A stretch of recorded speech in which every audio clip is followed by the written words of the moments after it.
Morning பிரேக்ஃபாஸ்ட்டுக்கு பார்த்தீங்கன்னா, பையனுக்கு வந்துட்டு தோசையும், வெங்காய தக்காளி சட்னி தான் செஞ்சிருந்தேன்.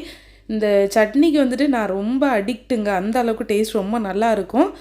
வீட்ல கிரைண்டர் இருக்குது. ஆனா, நான் எப்போவுமே டைம் இல்லாதனால கடையில தான் மாவு வாங்கி ரெடி பண்ணுவேன். ஆனா, இந்த டைம் பார்த்தீங்கன்னா, வீட்டு பக்கத்தில இருக்க அக்கா தான் மாவு குடுத்தாங்க. எனக்கு ரொம்ப ஹேப்பியா போச்சு. கடையிலேருந்து மாவு வாங்க வேண்டாம். எப்போவுமே மாவு வாங்கும்போது மனசுல ஒரு உறுத்தலாவே இருக்கும். நம்ம வந்து வீட்ல அரைக்க முடியலையே அப்படின்னு. அதனால அந்த அக்கா குடுக்கும்போது ரொம்பவே ஹேப்பியா இருந்துச்சு.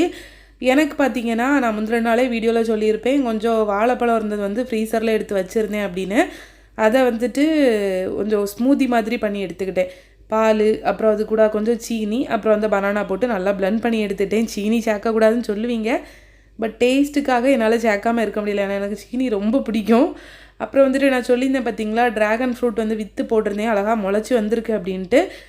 குட்டி குட்டியா பார்க்குறதுக்கே அழகா இருந்துச்சு. இந்த வீடியோ எடுத்த அன்னைக்கு கூட ரொம்ப குட்டியா தான் இருந்துச்சு. ஆனா இப்ப பார்த்தீங்கன்னா, ஒரு 2 இலை பக்கம் வந்துட்டு. நல்லா இருந்துச்சு. நான் வந்து நெனச்சேன் டிராகன் ஃப்ரூட் வித்துலேருந்து முளைக்காதுன்னு தான் நெனச்சேன். ஆனா சூப்பரா வித்து போட்டு ஒரு 2, 3 நாளே எல்லாம் நல்லா முளைச்சு வந்துட்டு, காலையில பிரேக்ஃபாஸ்ட்டுக்கு தோசையும், வெங்காய தக்காளி சட்னி தான்.